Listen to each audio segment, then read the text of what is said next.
ಮಗ ನಿಂದೆ shift ಅದ್ಲೆ second shift. ಯವ್ವ ನನಗೆ ಗೊತ್ತಿಲ್ಲ, ಕಾರ್ ಬೇಕಂದ್ರೆ ಬೇಕು ನನಗೆ. ಇವಾಗ ಗಾಡಿ ಕೊಡ್ಸೋ ಶಕ್ತಿ ನಮ್ತಾಗಿಲ್ಲ. ಇವತ್ತೊಂದೇ ನನಗೆ ಸಂಚಿತಾಗ ಗಾಡಿ ಇಸ್ಕೊಟ್ಟಿಲ್ಲ ಅಂದ್ರೆ ನಾ ಮನೆಗೆ ಬರಲ್ಲ. ಯಾಕಲ್ಲ ಹುಚ್ಚು ಟೈಪ್ ಹಿಂಗೆ ಮಾಡಕತ್ತಾನ? ಯಾಕಣ್ಣ ಹಿಂಗೆ ಕಳ್ಸಿದಿ? ಏನ್ ಮಾಡ್ತಾನ? 8 ವರ್ಷ ಆಯ್ತು ಇದೇ ಗಾಡಿ ನಡೆಸ್ತೀನಿ. ಮನೆ ಕಾರ್ ಕೊಡಿಸಂದ್ರೆ ಕೊಡಿಸಲಾಗ್ಯಾರ. ಮುಂದಿನ ತಿಂಗಳು ಕೊಡಿಸ್ತೀನಿ, ನಾಳೆ ಕೊಡಿಸ್ತೀನಿ, ನಾಳೆ ಕೊಡಿಸ್ತೀನಿ ಅಲ್ಲತ್ತಾರ. ನೋಡ್ಲಿ, ನೀ ಬದುಕ್ತಿರೋ ಬದುಕು ಎಷ್ಟೋ ಜನರ ಕನ್ಸದ.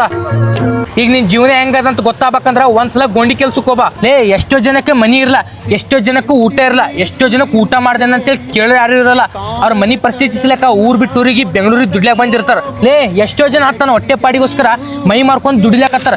ಈ ಕಡೆ ಒಂದಿಷ್ಟು ಮಂದಿ ಈ ಕಡೆ ಹೆಣ್ಣು ಅಲ್ಲಾರ್ದೆ ಗಣ್ಣು ಅಲ್ಲಾರ್ದೆ ಜೋರ್ ಕೊಟ್ಟ ವರ ಅಂತ ಅದ್ರ ಮೇಲೆ ದುಡಿಮೆ ಮಾಡ್ಲಾಕತ್ತಾರ. ಲೇ, ಎಷ್ಟೋ ಜನ ತನ್ನ ತಂದೆ ತಾಯಿ ತನ್ನ ಮಕ್ಕಳನ್ನ ಎದ್ದಿದ್ದಕ್ಕೆ ಬೆಳೆಸಿ ಅದೇ ಮಕ್ಕಳು ತಮ್ಮ ತಂದೆ ತಾಯಿನ ಅನಾಥಾಶ್ರಮ ಬಿಟ್ಟೋರ್ನು ಅವ್ರ. ಲೇ, ಅವ್ರ ಕಷ್ಟ ಮಂದಿನ ಕಷ್ಟ ಏನಲ್ಲ. ಲೇ, ಕಷ್ಟಪಟ್ಟು ದುಡ್ದು ಗಾಡಿ ತಗೋ, ನಿಮ್ ತಂದೆ ತಾಯಿ ಎಲ್ಲ ಆ ದೇವ್ರ ನಿಮಿಸ್ತಾನೆ ನಿನಗ. ನೋಡಬಲ್ಲೆನೆ ಒಂದು ದಿನ ಕಡಲನು